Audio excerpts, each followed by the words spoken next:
Shalom, selamat pagi Bapak Ibu dan saudara yang kasih Tuhan. Kita bersyukur untuk hari yang baru, hidup yang baru yang masih Tuhan karuniakan bagi kita pada hari ini. Untuk memasuki hari ini saya ingin mengajak kita bersama-sama merenungkan satu bagian firman Tuhan yang diambil dari Injil Matius pasal yang ke-18 ayat yang ke-6 sampai ayat yang ke-11.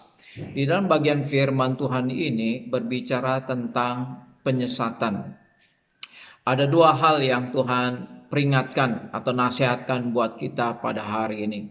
Yang pertama yaitu bahwa jangan kita menyesatkan. Hal itu dapat kita baca di dalam ayat yang ke-6 dan ayat yang ke-7. Demikianlah firman Tuhan. Tetapi barang siapa menyesatkan salah satu dari anak-anak kecil ini yang percaya kepadaku, lebih baik baginya jika sebuah batu kilangan diikatkan pada lehernya, lalu ia ditenggelamkan ke dalam laut. Celakalah dunia dengan segala penyesatannya. Memang penyesatan harus ada, tetapi celakalah orang yang mengadakannya. Bapak, Ibu, dan saudara yang dikasihi Tuhan, di dalam ayat firman Tuhan ini kita diingatkan supaya kita jangan menyesatkan orang. Jangan kita menyesatkan. Di sini tulis anak-anak kecil ini yang percaya kepadaku. Kalimat ini juga dapat diterjemahkan sebagai orang-orang kecil, orang-orang yang lemah yang percaya kepadaku. Kita diingatkan supaya kita tidak menyesatkan baik anak-anak kecil, orang-orang yang lemah, orang-orang yang sederhana yang percaya kepada Yesus, karena lebih baik orang-orang yang menyesatkan ini dihukum mati. Karena celakalah orang yang mengadakan penyesatan. Oleh karena itu Bapak, Ibu, dan saudara yang dikasihi Tuhan, kita diingatkan dengan perkataan-perkataan kita, dengan ajaran-ajaran kita, ya, khususnya di sini kita sebagai hamba-hamba Tuhan yang sering mengajarkan kebenaran firman Tuhan. Kita harus mengajarkan kebenaran firman Tuhan dengan benar, dengan baik, bukan ajaran-ajaran manusia, ajaran-ajaran yang sesat yang kita ajarkan kepada jemaat. Demikian juga dengan guru-guru yang mengajarkan firman Tuhan, termasuk juga guru-guru sekolah minggu. Oleh karena itu, setiap guru-guru yang mengajarkan firman Tuhan, guru-guru sekolah minggu yang mengajarkan firman Tuhan bagi anak-anak, harus mengajar firman Tuhan secara benar, harus mempersiapkan ajarannya dengan baik sehingga dapat mengajarkan firman Tuhan dengan benar. Demikian juga pemimpin-pemimpin gereja, pemimpin-pemimpin jemaat yang sering kali menjadi teladan di dalam kehidupan jemaat, harus memberikan ajaran-ajaran yang benar sehingga jemaat tidak menjadi tersesat dan salah jalan. Demikian juga orang tua yang percaya, yang mengaku percaya kepada Tuhan, harus memberikan ajaran-ajaran yang benar kepada anak-anaknya. Jangan sampai kita menjadi penyesat-penyesat, baik bagi anak-anak kita, bagi anak-anak kecil, juga bagi jemaat-jemaat yang baru percaya, yang sederhana, yang lemah imannya. Kita harus mengajar ajaran yang benar. Kebenaran firman Tuhan harus diajarkan dengan benar. Ini adalah merupakan peringatan yang pertama, jangan kita menyesatkan orang. Kemudian peringatan yang kedua, jangan kita disesatkan. Jangan kita disesatkan. Hal itu dapat kita perhatikan di dalam ayat yang ke-8 dan ayat yang ke-9. Dikatakan demikian. Jika tanganmu atau kakimu menyesatkan engkau, penggallah dan buanglah itu. Karena lebih baik bagimu masuk ke dalam hidup dengan tangan kudung atau timpang daripada dengan utuh kedua tangan dan kedua kakimu dicampakkan ke dalam api kekal. Dan jika matamu menyesatkan engkau, cungkilah dan buanglah itu. Karena lebih baik bagimu masuk ke dalam hidup dengan mata satu daripada dicampakkan ke dalam api neraka dengan bermata dua.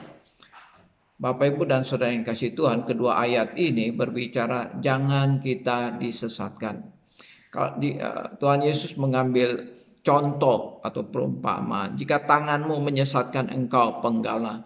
Jikalau kakimu menyesatkan engkau, penggalah. Jikalau matamu menyesatkan engkau, cungkilah daripada engkau dengan kedua tanganmu engkau dicampakkan ke dalam api neraka.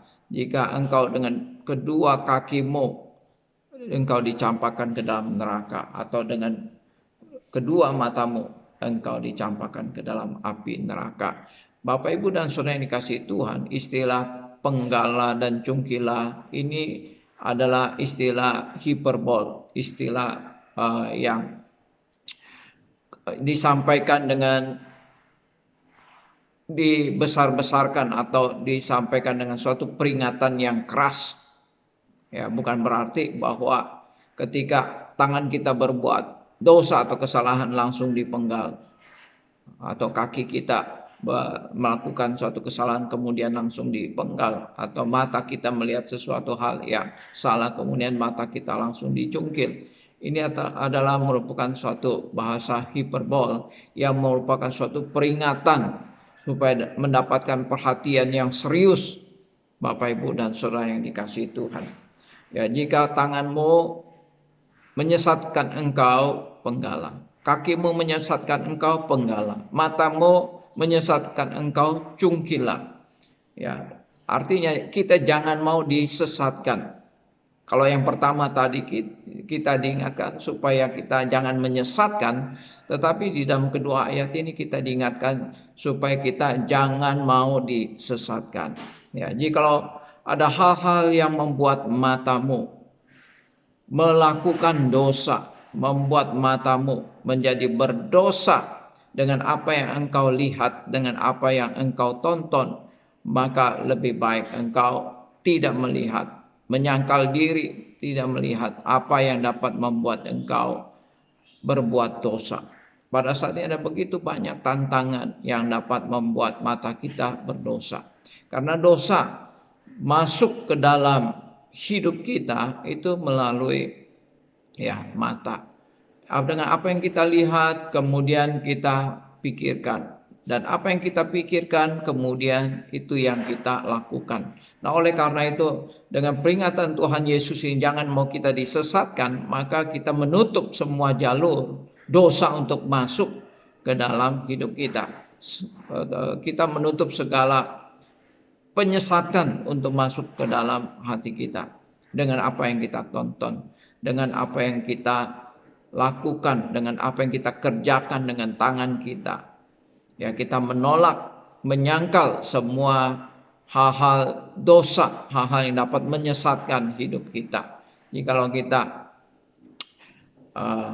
berbuat dosa dengan tangan kita atau dengan kaki kita, maka harus cepat-cepat kita meninggalkan perbuatan itu. Ya, kita menolak semua perbuatan-perbuatan dosa, baik dengan tangan kita, baik dengan kaki kita, baik dengan mata kita harus menolak. Jadi jangan mau kita disesatkan oleh dosa, oleh hal-hal duniawi yang dapat membuat kita menjadi berdosa, yang dapat membuat kita jauh daripada Tuhan. Inilah dua peringatan yang Tuhan Yesus berikan kepada kita pada hari ini. Jangan kita menyesatkan orang, dan jangan kita mau disesatkan oleh apapun juga. Kiranya Tuhan memberkati. Mari kita berdoa. Bapa di surga, terima kasih untuk firman-Mu yang boleh kami baca dan kami renungkan pada pagi hari ini, yang menjadi suatu peringatan bagi kami supaya kami jangan menyesatkan orang dengan ajaran-ajaran kami, dengan perkataan-perkataan kami. Demikian juga kami diingatkan supaya kami tidak disesatkan oleh apapun juga, baik oleh ajaran maupun oleh hal-hal duniawi, supaya kami dapat menyangkal diri, supaya kami tidak kompromi dengan dosa. Ini adalah merupakan suatu peringatan yang sangat keras, peringatan yang sangat penting yang disampaikan oleh Tuhan Yesus bagi kami. Terima kasih Bapa di surga. Pimpin hidup kami pada hari ini. Jaga lindungi kami semua ya Tuhan. Tutup bungkus kami dengan kuasa darah-Mu. Dalam nama Tuhan Yesus kami berdoa. Amin. Bapak, Ibu, dan Saudara yang kasih Tuhan, hari ini hari Rabu, nanti malam ada persekutuan doa.